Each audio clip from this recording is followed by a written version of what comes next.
продолжија протестите на граѓанското движење за одбрана на Македонија и граѓанската иницијатива Протестирам. Синоќа во Велес и двете здруженија излегоа на улица и двата собира на граѓани се случуваа во исто време. Во центарот на градот, пред насобраните граѓани собрати актерот Тони Михајловски. Порача дека граѓанското движење за одбрана на Македонија нема да дозволи народот да биде излажен и како единствен избор од кризата се предстојните парламентарни избори.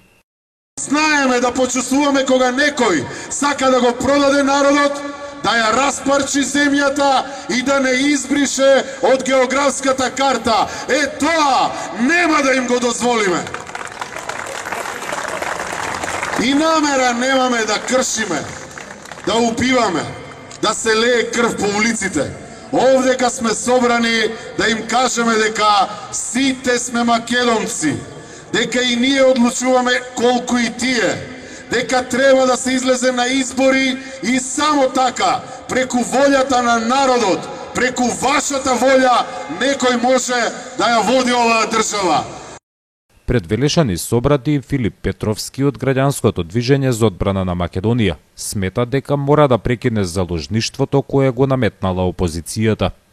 Вие добро знаете дека се што тврдеше Заев не е вистина, дека вие и вашата волја е легитимна и дека таа волја на 5 јуни имаме обврска уште еднаш да ја покажеме, да ја потврдиме и да ја зацементираме.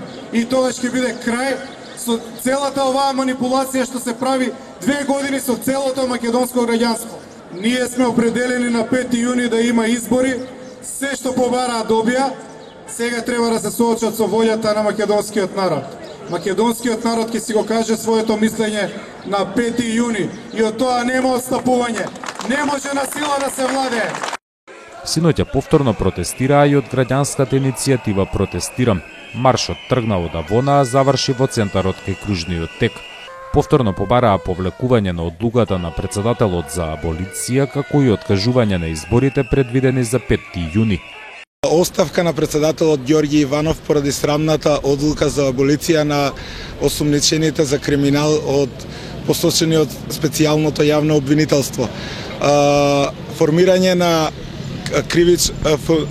на кривично оделение во Основен суд Скопје 2, кој ќе биде задолжено за соработка со специјалното јавно обвинителство. Итно суспендирање на одлуката за избори која веќе е распишана од Трајко Вејановски за 5 јуни. Вклучување на граѓанскиот сектор кој мислиме дека е единствен фактор кој може да допринесе во решавање на политичката криза. И двете здруженија најавија дека протестите ќе продолжат и денеска.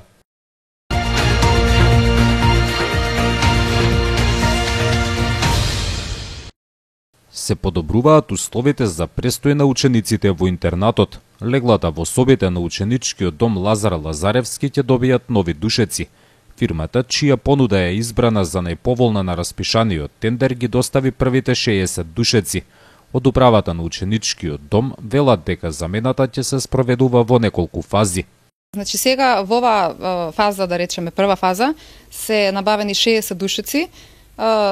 Секако ќе бидат набавени и ќе има и втора фаза каде што ќе бидат набавени и уште душеци, односно планираме да се променат комплетно сите душеци во сите спални на учениците кои што престојуваат во домот.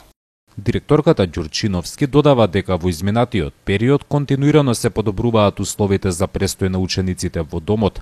Минатата година дрвените врати и прозорци се заменија со ПВЦ столарија. Во опремувањето на ученичкиот дом помага и локалната самоуправа. Градоначалникот Славчо Чадиев вели дека општината секогаш ќе ги поддржува активностите за унапредување на условите во интернатот. Континуирано може да видите дека во овој објект и преку летниот период кога нема ученици, меѓутоа и кога има услови през годината се вршат реконструкции, значи продолжуваме со континуитетот во стварањето на се подобри услови за учениците во овој наш ученички дом. Во ученичкиот дом се сместуваат средношколци од општините во централниот дел на државата кои посетуваат настава во средните училишта во Велес. Секоја година целосно е исполнет капацитетот од 221 место.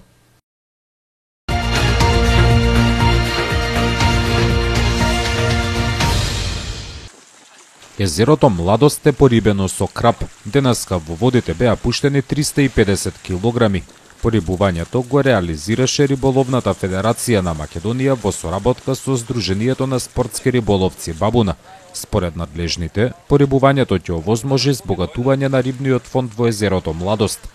Поводот е престојниот крапски куп, што треба да се одржи 6, 7, 8 мај, овдека на Велешкото езеро, во организација на господинот градоначелник Славчо Чадиев и локалната самоуправа, се разбира.